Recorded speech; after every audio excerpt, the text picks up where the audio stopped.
Okay 37 kilo. இப்போ பார்த்தீங்கன்னா நாமக்கல் மாவட்டம் பரமத்தி வேலூர் கபிலர் மலைக்கு பக்கத்தில் ஒரு சின்ன கிராமம் சிறுகந்தபாளையத்தில் தான் இங்கே நம்ம இயற்கை விவசாயம் செஞ்சுக்கிட்டு இருக்கிறோம்.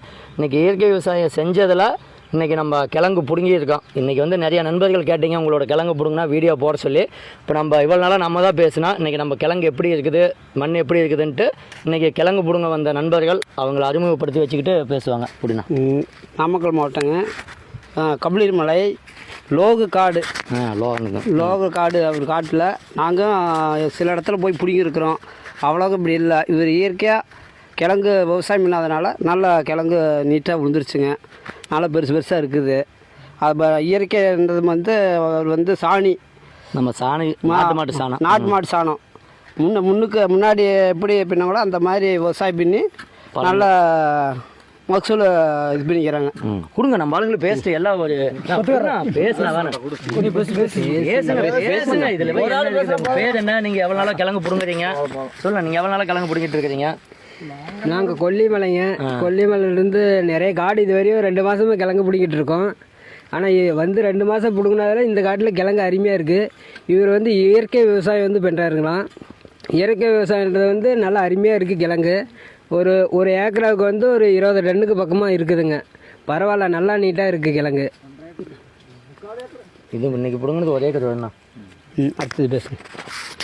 பார்த்தீங்கன்னா இப்போ ஏன் நம்ம இந்த பதிவை போடுறோம் அப்படின்னு பார்த்தீங்கன்னா, எனக்கு வந்து இயற்கை விவசாயத்தில் நானே இடுபொருள் தயாரிச்சுக்கிறேன். எதுவுமே கடையில் போய் விலை கொடுத்து வாங்குறதில்ல. பொட்டாசோ டிஏபியோ எதுவுமே நான் வாங்குறது கிடையாது. எல்லாமே நாட்டு மாட்டு சாணத்தில் இருக்கக்கூடிய பாக்டீரியாவை பிரித்து எடுத்து விவசாயியே தயாரிக்கலாம். அதற்கான பயிற்சியும் கொடுக்குறோம்.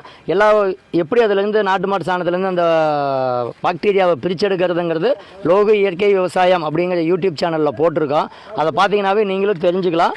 அதை மாதிரி பயன்படுத்திக்கிட்டால் மீண்டும் நம்ம அதை வச்சே பயன்படுத்திக்கலாம். சாணத்தை தேடி போக தேவையில்லை. ரெண்டாவது பார்த்தீங்கன்னா இதை வச்சு 10 நாளையில் மீனமிலம் தயாரிச்சுக்கலாம். வாழைப்பழத்தை வச்சு பொட்டாஸ், ஏன்னா கிழங்குக்கு எல்லாம் பொட்டாஸ் தான் முக்கியம். ஆனால் கிழங்குல எப்படின்னா வெயிட் இருந்துச்சு பிடுங்கும்போது பரவாயில்ல, நல்ல வெயிட் அந்த அளவுக்கு வெயிட்டு வரும். ஏன்னா இன்னைக்கு பொட்டாஸ் அப்படிங்கிறது நம்ம மண்ணில் போடும்போது மண் கெட்டு, அதே சமயத்தில் பொட்டாஸ் பாக்டீரியாவை நம்மளே உற்பத்தி பண்ணும்போது மண்ணில் அதை நிலைநிறுத்திட்டோம்னா ரெகுலராக அந்த பொட்டாஸ் வந்து மண்ணிலேயே இருக்கும். அப்படி இருக்கும்போது நம்ம ஒவ்வொரு தடவும் பொட்டாஸ் கொடுக்க தேவையில்லை. அதற்கான உணவு கொடுக்கும்போது பொட்டாஸ் சத்து எப்பப்போ தேவையோ செடிக்கானது கிடைச்சிது.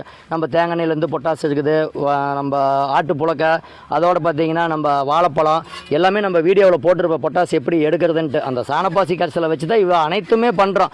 அதாவது நம்மக்கிட்ட இருக்கக்கூடிய தொழில்நுட்பத்தை தான் வெளிநாட்டுக்காரன் கொண்டு போயிட்டு இன்றைக்கி அந்த டெக்னாலஜி